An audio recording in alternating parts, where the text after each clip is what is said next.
Ceci est un prototype, un premier prototype de mon potentiostat.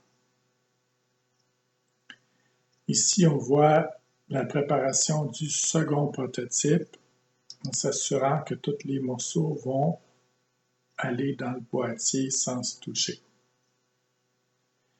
Ici, on voit deux affichages qui sont conçus pour aller dans l'instrument. On remarque que c'est encore des affichages à 4 chiffres, comme c'était le cas pour le Polaro nanoampèremètre et pour la pompe à contrôle numérique. J'essaie de tout faire mes instruments avec des affichages à 4 chiffres pour standardiser l'inventaire de pièces de production. Le potentiostat est un appareil qui génère un voltage choisi par l'utilisateur. La différence entre un bloc d'alimentation et un potentiostat, le bloc d'alimentation peut seulement fournir du courant, il ne peut pas en drainer.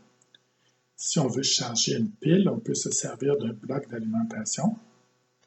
Mais si on veut drainer une pile de façon contrôlée, ça ne va pas marcher. Si le bloc d'alimentation descend à 0 volts, il ne va pas imposer 0 volts à la pile. Un potentiostat est capable d'imposer un voltage plus haut que la pile, donc le courant va drainer, va aller vers la pile, ou il peut imposer un voltage plus bas que la pile, donc le courant va sortir de la pile, va être drainé. Le potentiostat charge ou décharge. C'est pour ça qu'on appelle potentiostat plutôt que source de tension. Il peut aussi fonctionner en mode courant, donner 1 ampère ou drainer 1 ampère. À ce moment-là, on l'appelle un galvanostat. Le nom complet de l'instrument est potentiostat galvanostat, qui fonctionne dans les deux modes. J'ai choisi de laisser de côté un petit peu l'instrumentation de diagnostic médical pour aller vers ce genre d'instrument-là qui est toujours dans ma gamme de produits d'analyse en électrochimie. Dans ce cas-ci, c'est pour le développement des piles pour les automobiles ou les piles pour les cellulaires. J'ai choisi de prendre ma distance par rapport aux applications à diagnostic médical parce que le diagnostic médical est un peu proche de la défense en biologie. Puis, le temps de régler mes problèmes de corruption avec l'État, je voulais prendre ma distance par rapport à ces technologies-là. Donc, j'ai changé mes priorités du Polaro nanoampèremètre vers le potentiostat galvanostat et autres instruments du genre.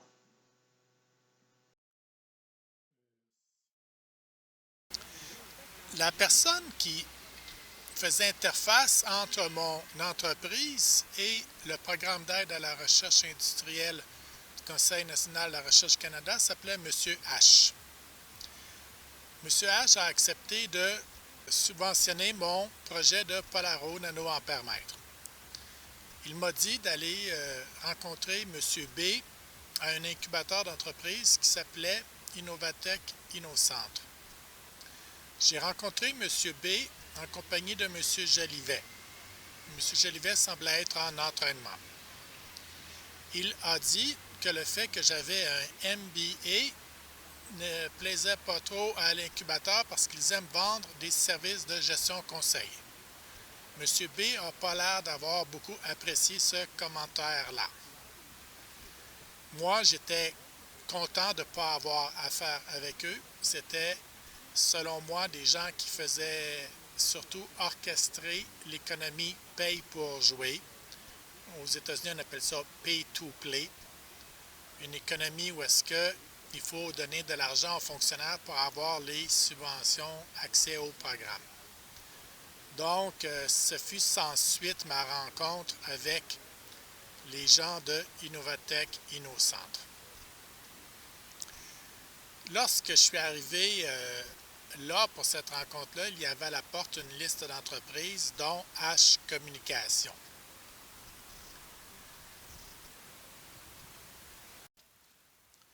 H Communication, le même H le même nom de famille que celui de mon fonctionnaire qui s'occupait de mon dossier au programme d'aide à la recherche industrielle.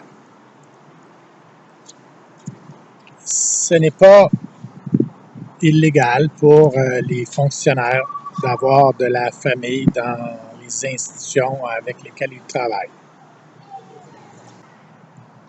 Plusieurs mois plus tard, sans que autre communication ait eu lieu avec M. H, il m'a avisé ne plus pouvoir supporter mon entreprise. Donc, je soupçonne que l'instruction vient de M. B du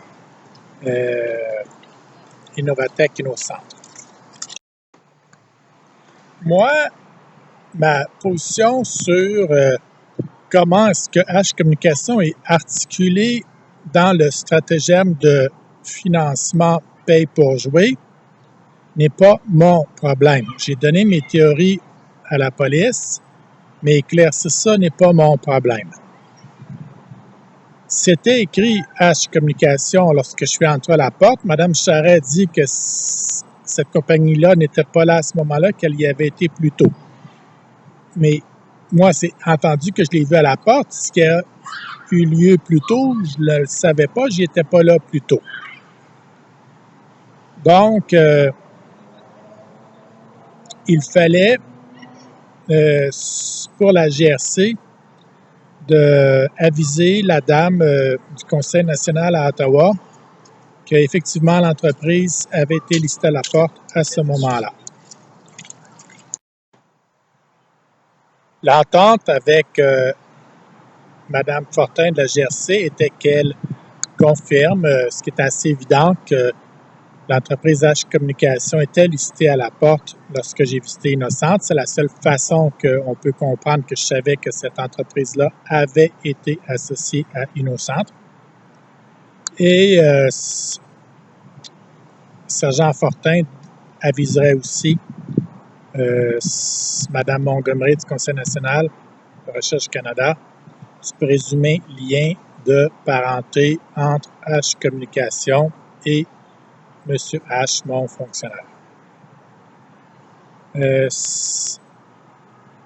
La GRC a nié avoir trouvé l'entreprise, ce qui est complètement ridicule parce que Mme Charret de Innocente reconnaissait l'existence de l'entreprise, tout comme moi, on ne s'entendait pas sur les dates. Que la GRC, tout d'un coup, ait comme stratégie ne pas l'avoir retracée est complètement ridicule. Elle pensait probablement ne pas avoir à adresser la question du lien de famille en faisant semblant ne pas l'avoir trouvé. Ça l'a entraîné vers une falsification de rapport de police et elle va faire elle-même face à des allégations criminelles. Dans le rapport de police, ici, on voit que Sergent Fortin a écrit qu'elle me téléphone pour m'aviser qu'elle ne ferait pas enquête pour les raisons qu'il m'a dit lors de notre rencontre. Ce à quoi je lui réponds que l'entreprise aurait changé de nom. C'est une drôle de réponse à ce qu'elle m'aurait dit. En fait, la raison pour laquelle elle me téléphonait était autre. Elle a falsifié la raison d'appel. Effectivement, elle m'a dit les raisons pour lesquelles elle ne ferait pas enquête. Donc, elle ne peut pas me téléphoner pour m'aviser qu'elle ne ferait pas enquête. Ce fut déjà avisé, déterminé lors de notre rencontre. Cependant, à ce moment-là, on avait convenu qu'elle vérifierait le lien de parenté entre le fonctionnaire et l'entreprise. Elle me téléphonait pour me dire ne pas avoir trouvé l'entreprise. Ce pourquoi je lui ai répondu que l'entreprise aurait changé de nom. Le but de l'appel est falsifié dans le rapport. Un lien de parenté entre un fonctionnaire et une entreprise n'est pas nécessairement incriminant, mais la falsification d'un rapport de police est un acte criminel en vertu de l'article 128. Donc, c'est à partir de là que les procédures vont commencer à être plus axées contre la GRC que contre les fonctionnaires. On peut aussi remarquer dans le rapport qu'il y ait mentionné qu'il y a eu 2 rapports de police. Elle me dit que je peux les obtenir à travers l'accès à l'information. Faire 2 rapports de police sur un événement constitue aussi un acte criminel. Il y a donc au moins 2 allégations criminelles maintenant contre la GRC.